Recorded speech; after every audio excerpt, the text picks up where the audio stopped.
मैंने आप लोगों से अपनी प्रेगनेंसी क्यों नहीं शेयर की। मैं हर दफ़ा कहती हूँ कि आज की वीडियो में मैं आप लोगों को बताती हूँ और आप लोगों के सवाल भी मैंने बताने हैं कि आप लोग कहते हैं ना कि आप अपना ज़ाती घर छोड़ के क्यों जा रही हैं रेंट वाले घर में, तो उन सवालों के भी जवाब देने। अस्सलाम वालेकुम, कैसे हैं आप सब लोग। उम्मीद करती हूँ आप सब ठीक ठाक होंगे, मज़े में होंगे। अल्हम्दुलिल्लाह से मैं भी ठीक ठाक हूँ। चले जी वीडियो स्टार्ट करते हैं। मैंने आप सब लोगों के सवालों के जवाब देने हैं। अभी तकरीबन टाइम है कोई सुबह के 7-8 बजे का। तो मैं सुबह से जल्दी उठी और मैंने क्या किया कि सबसे पहले अपने बिस्तर को सेट करती हूँ, क्योंकि एक जो औरत होती है ना वो कोशिश करती है कि जितनी जल्दी काम हो सके बेहतर है। मैं आप लोगों को बताऊंगी कि मैंने 1 घंटे के अंदर कितने काम कर लिया। यहाँ पे सबसे पहले तो मैंने अपने रूम की बेडशीट सही की और उसके बाद जो कंबल वगैरह थे वो मैंने तय करके साइड पर लगा दिए थे। कोशिश किया करें सपोर्ट के साथ ही जो आपके इर्द गिर्द चीज़ें पड़ी होती हैं ड्रेसिंग पे, साइड टेबल पे जो भी चीज़ें वगैरह पड़ी होती है उनको साइड पे कर दिया करें। उसके बाद जो मैंने चीज़ें सेट करके जो बर्तन एक्स्ट्रा पड़े थे रूम में वो मैं बाहर रखाई थी और मैंने क्या किया कि यहाँ पे झाड़ू लगाना शुरू कर दिया था। अच्छा, मेरी ये कोशिश होती है कि जल्दी जल्दी से ना सबसे पहले मैं रूम साफ़ कर दिया करूँ, उसके बाद जाके किचन साफ़ करते हैं। तो यहाँ पे जी मैंने क्या किया कि झाड़ू के साथ ही मैंने मोप लगा दी थी, क्योंकि 1 घंटे के अंदर हमने ये तमाम काम करने होते हैं। जब औरत खुद को टास्क देती है ना तो यकीन करें कि 1 घंटे के अंदर तमाम काम हो जाते हैं। कपड़े भी धुल जाते हैं, बर्तन भी, सफाइयाँ भी, हांडी रोटी भी, सब कुछ हो जाता है। यहाँ पे सबसे पहले मैंने क्या किया कि झाड़ू लगाया था, उसके बाद मैंने मोप लगा दी थी। अच्छा, मेरी कोशिश ये होती है कि 2 दिन के बाद मोप लगा लूँ, वरना ज़्यादातर ना मैं डेली लगा लेती हूँ, लेकिन कभी कभी ऐसा होता है कि बस दफ़ा ना अलग कर जाती हूँ, गर्मी बहुत ज़्यादा होती है, तो फिर मेरा ये दिल होता है कि चलो मैं ना 2 दिन के बाद ना मोप वगैरह लगा लिया करूँ। यहाँ पे जी मेरा जो फ़र्श है ना वो कुछ इस तरीके से साफ़ सुथरा हो गया था और रूम भी हमारा साफ़ सुथरा हो गया था।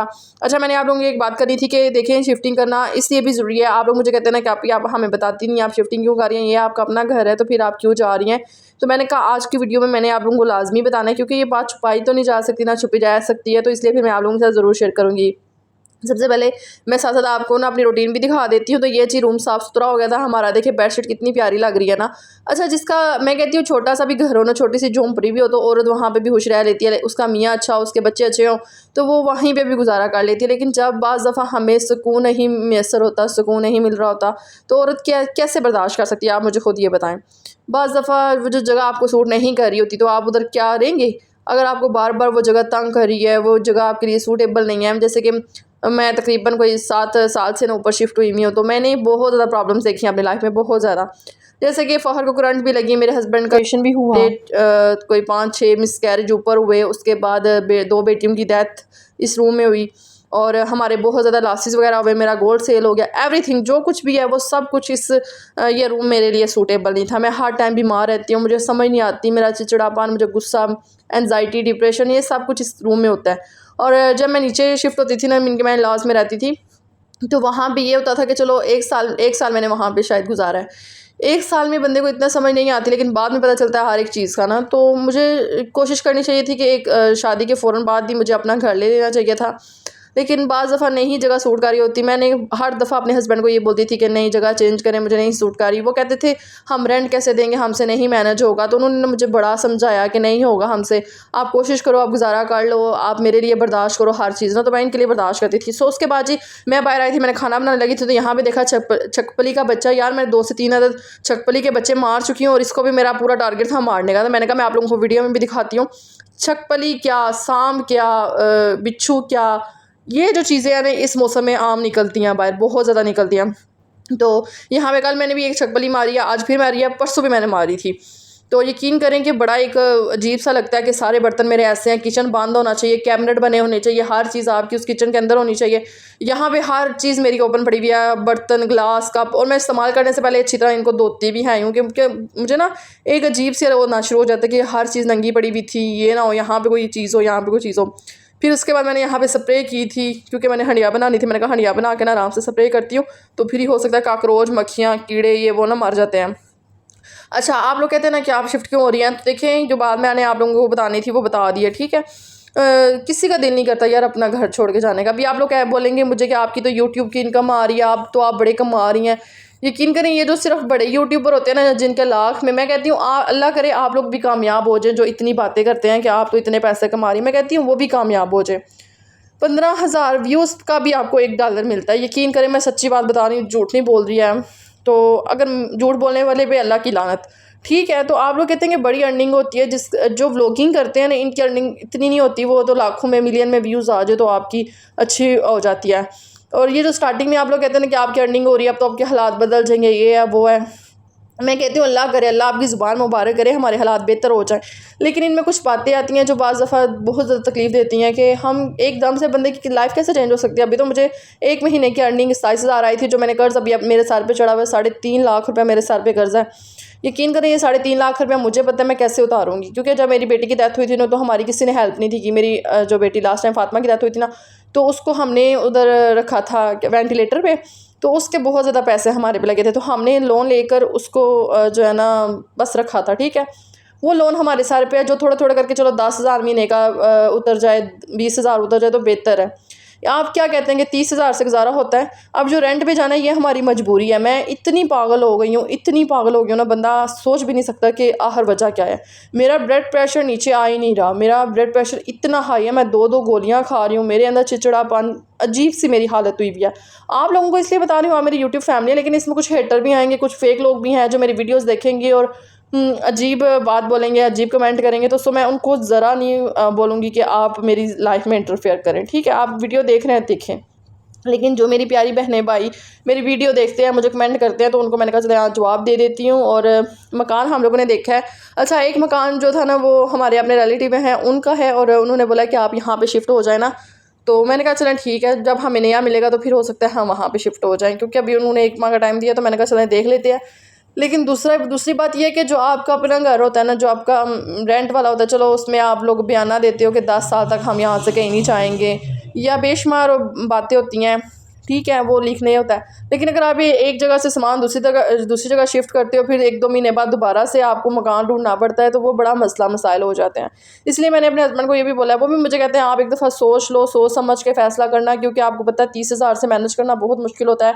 मैंने उनको यही बोला, मैंने कहा कि मैं यूट्यूब की अगर इनकम मेरी आ भी गई ना हर महीने, तो चलो मैं 10,000 किसी ना किसी तरीके से मैनेज करके मैं रेंट दे दूँगी।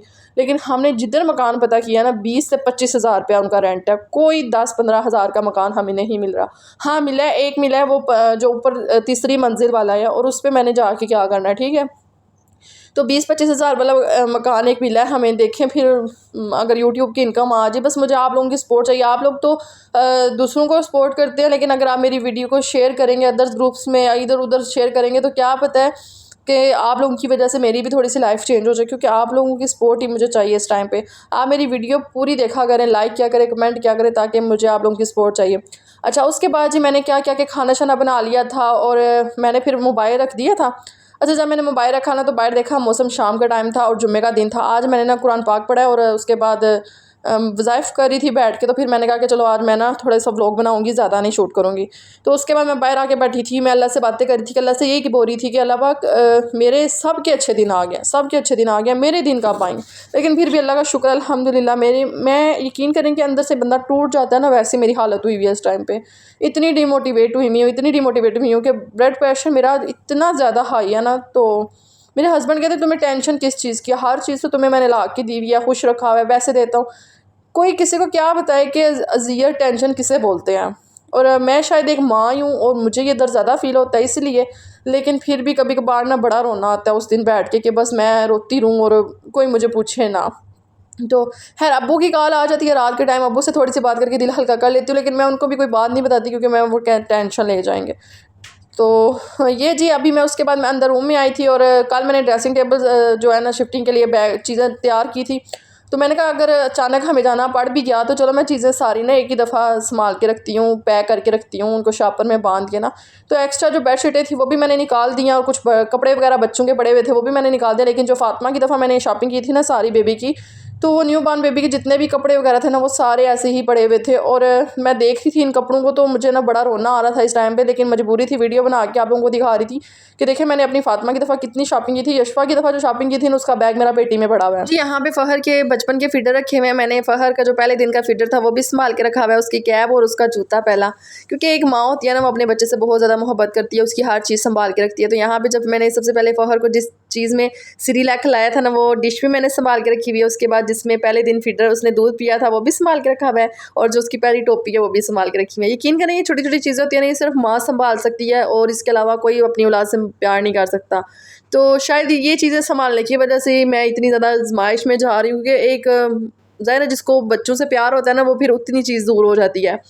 यहाँ पे फ़हर का जो पहले नर्सरी क्लास का बैग था वो भी मैंने संभाल के रखा हुआ है। और ये फ़हर की कुछ चीज़ें वगैरह थी। अच्छा, ये वाले जो कपड़े आप लोग देख रहे हैं ना, ये भी पड़े हुए थे। ये मैंने बच्चियों के कपड़े रखे हुए थे। ये देखिए जितने भी कपड़े थे ये मेरी नानी ने मुझे दिए थे। ये कहती थी आप जो है ना नेक्स्ट बेबी होगा तो चलो उसको पहना लेना। मैंने कहा चलें ठीक है। तो ये कपड़े मैंने यहाँ पे निकाले हुए थे। जितने भी एक्स्ट्रा कपड़े थे ना वो बच्चों वाले वो मैंने साइड पे कर दिए। बेडशीटें मैंने साइड पे कर दी और कुछ चादरें वगैरह पड़ी हुई थी। और वो भी यकीन करें ये छोटी छोटी चीज़ें जो होती हैं ना ये फिर बहुत ज़्यादा दुख देती हैं। मैंने इतने प्यार से शॉपिंग की हुई थी। जो पिन्नू वाला बॉक्स है पूरा पोनियाँ या पिन्ने हैं उसमें पड़ी हुई वो भी मैंने संभाल दिया हुआ है। उसको भी मैंने अपनी नज़रों से थोड़ा सा दूर कर दिया हुआ है।